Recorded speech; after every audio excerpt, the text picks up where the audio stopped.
Легенда, модна икона, синоним на различно мислене и поведение, автомобил, който определено привлича погледите. Хора с самочувствие.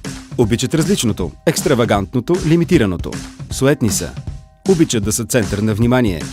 Гледат с уважение и симпатия всеки, който споделя страстта им към любимата марка. Чувстват се част от елитен клуб на хора с стил и претенции. Най-силното комуникационно средство на Мини са самите автомобили и техните собственици. Те са обект на непрестанно внимание, завист и респект.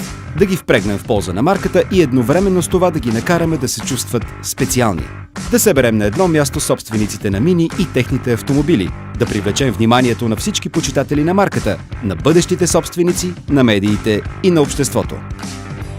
В България няма автокино, още по-малко автокино само за определена марка.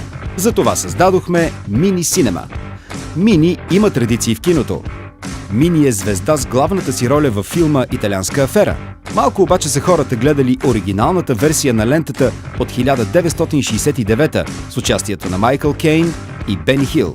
Този филм слага началото на продуктовото позициониране в киноиндустрията. Комуникацията беше насочена към собствениците на Мини и към огромната група от хора, които все още нямат Мини. Всички те задължително трябваше да научат какво е подготвило Мини за своите верни фенове.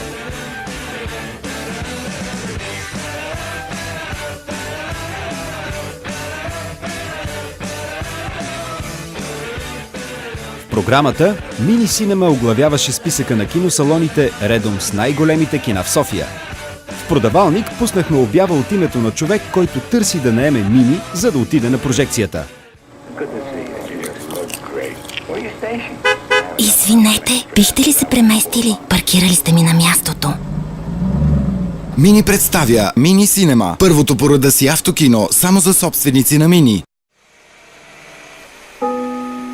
Моля, изключете двигателя и всички светлини. Филмът започва.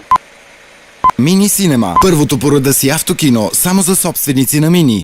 Тази реклама е само за собственици на автомобили Мини. Нека всички останали сменят радиостанцията сега.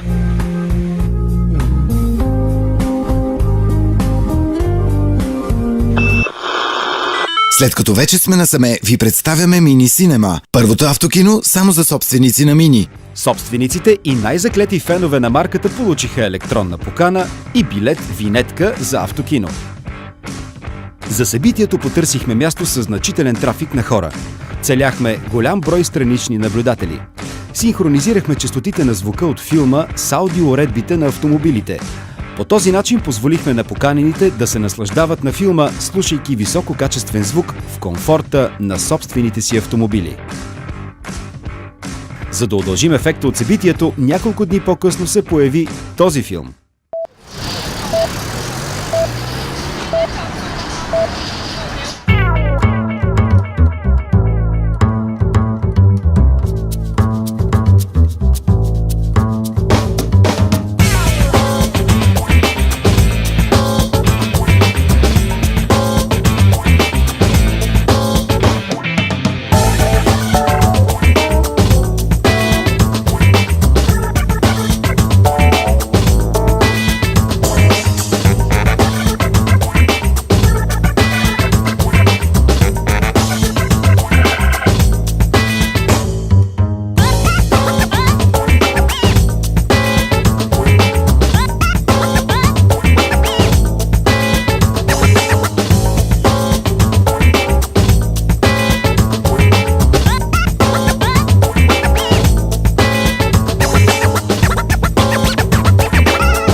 Създадохме тема, чието ефект излезе извън рамките на конкретното събитие. На пръв поглед събитие за собствениците на Мини. Четка самочувствието, глези, гради лоялност. От друга страна поражда завист и уважение у всички, които нямат Мини. Събитието бе отразено в повечето специализирани издания и лайфстайл медии, предизвиквайки многобройни положителни коментари.